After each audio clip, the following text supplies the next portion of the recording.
She didn't scream when the chains bit into her wrists. Blood streaked down her face, mixing with rain that shouldn't have existed in space, but the Varnok liked theatrical atmospheres when they broke prisoners. She knelt on the cold alloy floor, body trembling from shock, not weakness. Around her, the tall, blue-skinned warriors watched without emotion, their glowing eyes tracking every twitch of her muscles like predators. At their center stood the Varnok general, towering, bare-chested, the jagged symbols of conquest etched across his chest. He didn't speak before striking. His foot slammed into her ribs with bone-cracking force. The air left her lungs, her body fell, but she didn't cry out. She spat blood and looked up, lips splitting into a grin that had no right to exist in this moment. He loomed, fists clenched, expecting fear. Instead, she locked eyes with him. "You hit like a drunk Earth rookie," she whispered. One of the nearby warriors stepped forward, but the general raised a hand. He wanted her to break himself. She was Earth's last general on this front. Her battalion had been erased within hours after the planetary shield fell. Civilians rounded up, soldiers executed, command scattered. They found her still fighting with a knife and shattered rifle casing in the ruins of a hospital she refused to abandon. Instead of killing her, they brought her here to make her an example. The Varnok Empire had won every war through overwhelming superiority. Their doctrine wasn't just about weapons, it was belief. They saw humans as erratic animals, temporarily useful, but ultimately beneath integration. And she, in their mind, was proof. Bloodied, bound, kneeling. She remembered the blast that took her comms officer. They were dragging wounded kids behind retreat lines when the orbital strike landed. A flash, a scream, and just ash. She remembered their last transmission, cut off mid-sentence by the Varnok virus. She remembered silence. The general moved around her slowly, savoring the spectacle. Her arms shook, but she forced herself upright again. One of the other prisoners whispered from a distant cell, "Don't antagonize him, they'll kill you." She didn't respond. She didn't have to. Her blood on the floor already said enough. Her silence was defiance. He struck again, this time across her face. Her head snapped sideways, vision doubling, but her knees held. Her thoughts were not on survival. Not anymore. They were calculating. Timing. Positions. Guard shifts. Door mechanisms. Light pulses in the floor that mark patrol paths. Even in pain, she absorbed the alien systems with the clarity of someone who had nothing left to lose and everything to avenge. The general turned his back, speaking in their guttural tongue to his underlings. She caught key words: display, broadcast, humiliate. She had no translator, but she understood meaning when she heard it. They planned to execute her live. Break the last Earth general on every Varnok channel. Final submission. She had seen soldiers crack. Good ones. Smart ones. Sometimes it wasn't the pain. It was the meaninglessness of it all. Fighting for a planet already dead. But that's not why she fought. She never expected to win a war. She fought because as long as one of them stood, humanity wasn't finished. It didn't need hope. It needed spite. And right now, that was all she had left. The lights dimmed slightly. Power reroute, or atmospheric control reset.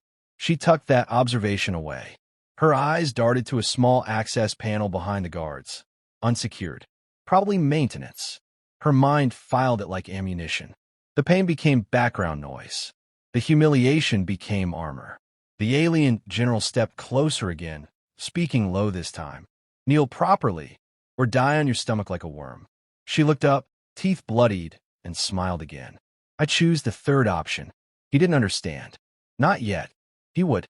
As he raised his hand again, she slowly clenched her fist. Beneath her fingers, something cold and sharp. Shard of metal slipped from her shredded sleeve. She didn't need to use it now. She just needed to know it was there. That she wasn't unarmed. That somewhere beneath this stage of alien steel and condescension, the future was cracking. She stared past him now, into the light. Not at a god. Not at a superior species. Just at another empire drunk on its own myth. And she wasn't going to die kneeling. She'd let them believe she would. Let them record it. Broadcast it. Because a few hours from now, every single one of them would realize the mistake wasn't in capturing her. Her body felt like it was held together by defiance alone. The cell was narrow, lined with energy barriers instead of bars. Each pulse through the floor told her how long she had before the next shift passed. She sat with her back against the wall, eyes half closed, not resting, calculating.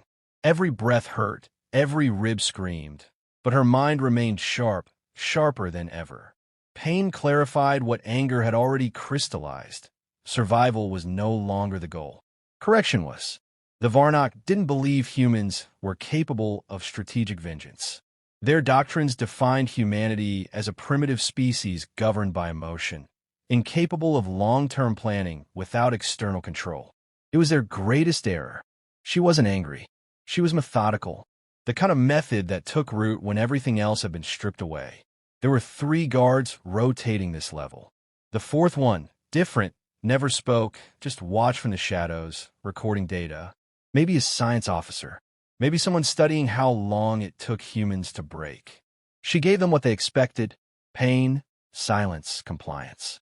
But her mind mapped their movements, tracked the blinking lights on the walls, memorized power fluctuations in the energy fields. She noticed the shift pattern reset every 92 seconds. Not round, not arbitrary. Machine logic. A faint cough came from the adjacent cell. She ignored it until the 3rd time. Then a voice, gravelly, faintly accented. Not human. They watch you closer than the rest. She turned her head slightly. Through the transparent barrier, she saw a figure slumped against the wall.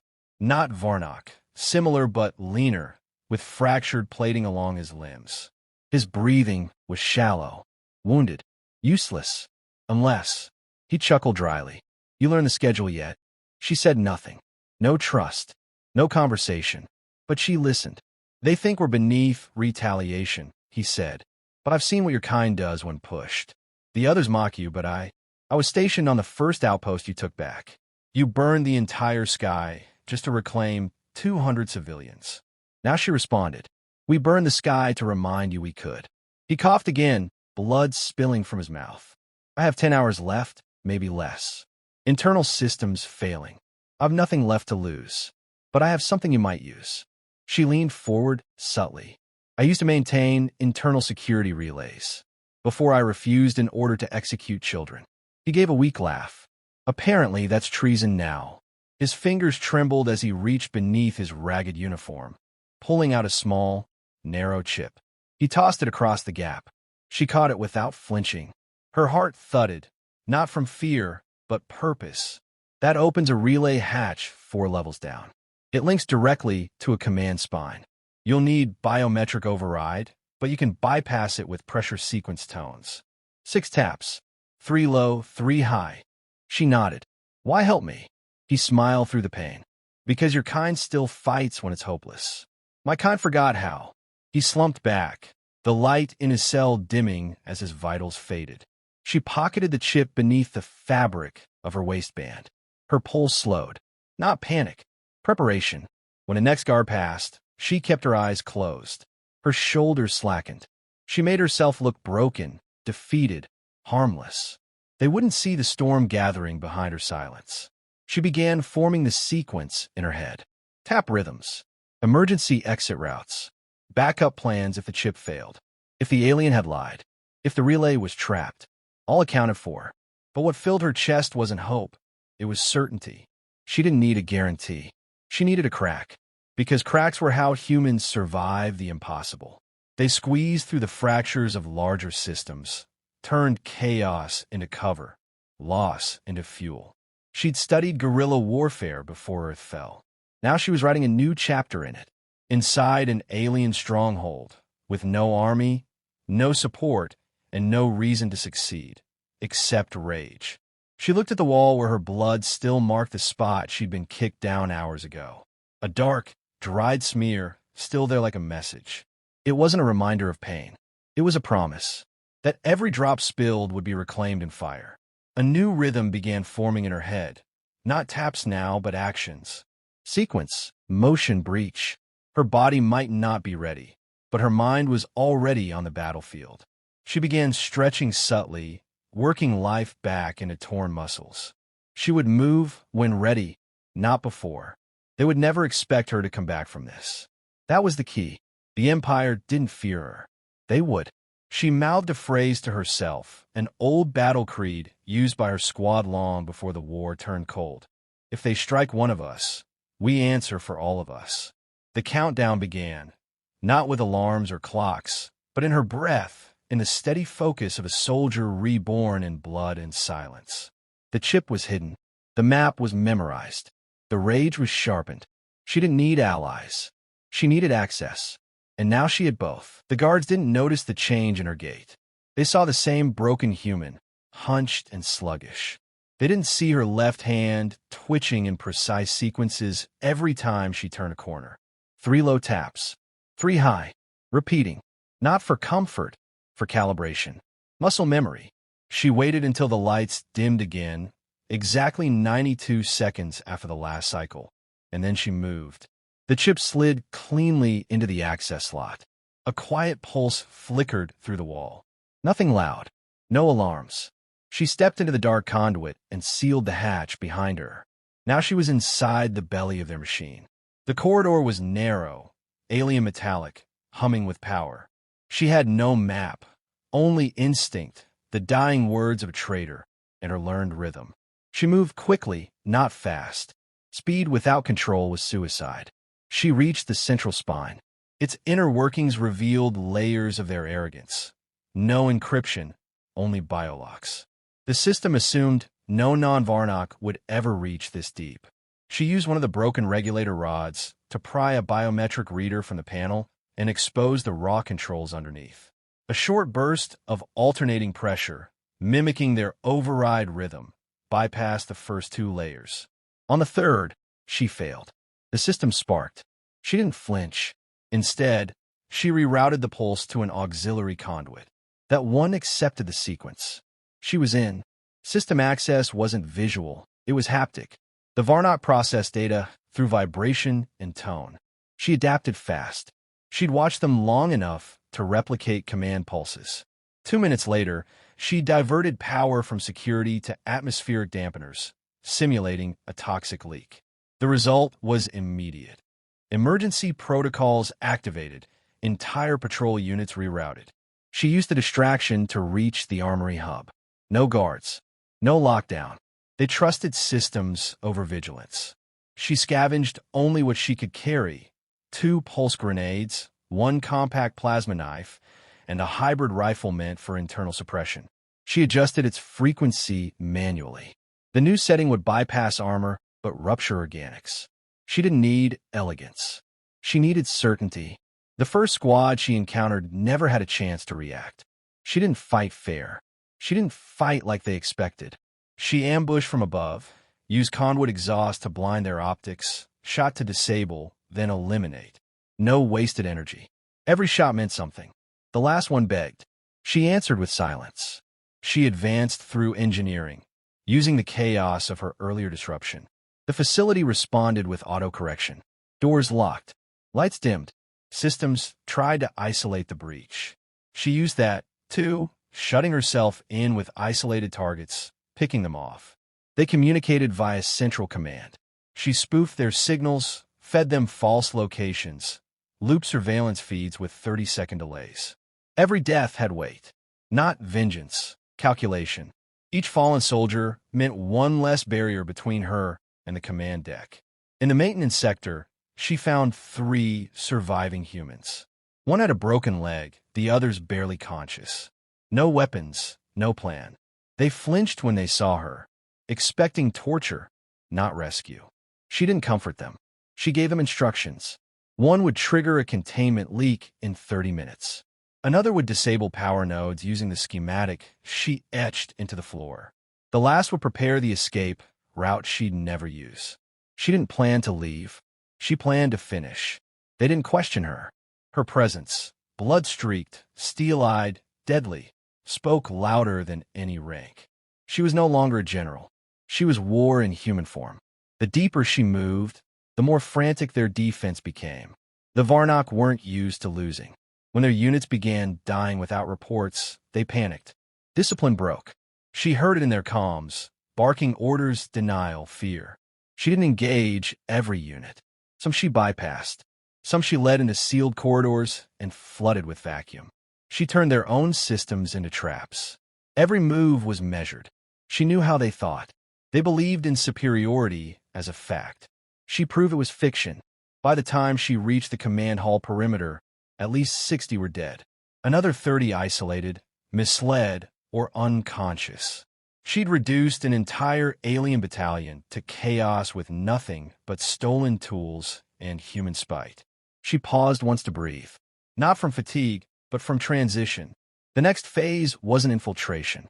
It was eradication. She adjusted her rifle one last time, rerouted its capacitor to overload after 12 rounds. It would turn into a makeshift explosive. Her last move, but not her only one. They still didn't know it was her. That was key. The broadcast described the intruder as an anomaly, a system glitch, a ghost. That illusion gave her time. Time she had now converted into inevitability. She looked down at her hands. One was cut. The other held the knife steady. She hadn't blinked in minutes. Focus had taken over. Her final move waited beyond one last sealed door. Behind it, their general, the one who had struck her, the one who laughed. He was the center of their strength. He would be the beginning of their end. The command door hissed open, not from her hand, but from his. He was waiting. No guards, no backup, no weapons drawn. Just the Varnok general standing tall, arms crossed, arrogance radiating from him like heat. "You," he said, a grin spreading across his face. "I hoped it was you." His voice was calm, even proud, like she'd done something to impress him. She didn't speak. Words had no value anymore. Her knife stayed low, rifle slung and prepped to detonate once spent. He didn't draw. He stepped forward, like this was personal. It was, but not the way he thought. He struck first, fast, brutal, precise. She deflected, barely, her arm jarring from the impact. Pain shot up her shoulder, but her stance didn't break. She returned the blow with the hilt of her knife to his throat, a shallow hit.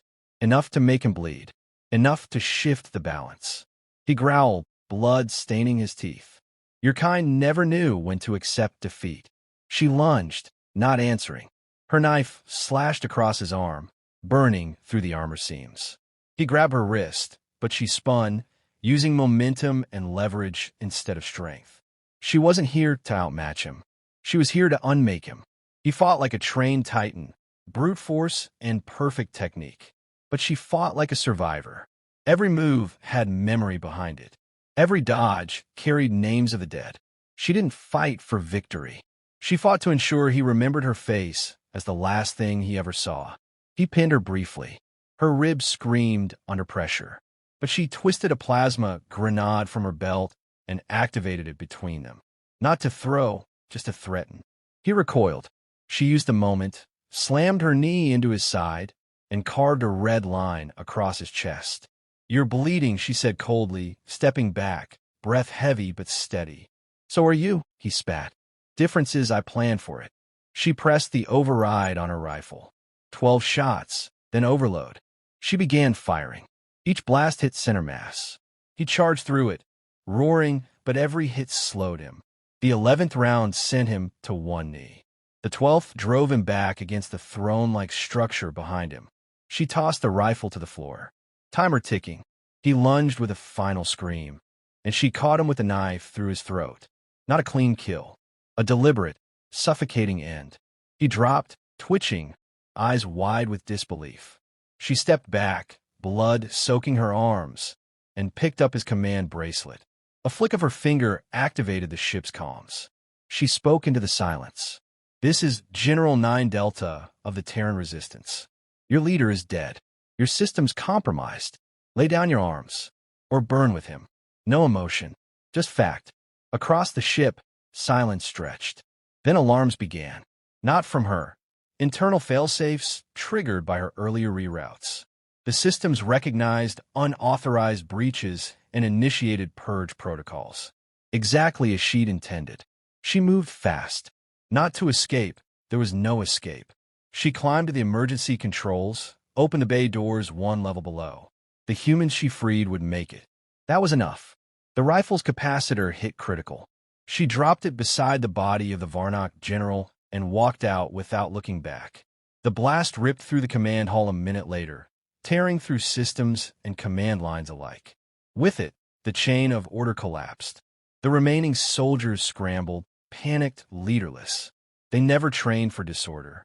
They never imagined it could come from one human. By the time Allied resistance units picked up the ship's fractured distress signals, it was too late. The Varnok presence on the outer sector was gone. Not defeated in battle, erased. Word spread quickly, first as rumor, then as rallying cry. A woman, alone, infiltrated a warship, killed its general, and turned its own systems into a grave. She wasn't named in the official logs. She didn't need to be. To the Varnok, she became a warning. To the humans, a symbol. One of theirs struck her in arrogance. Hours later, she made them regret being born.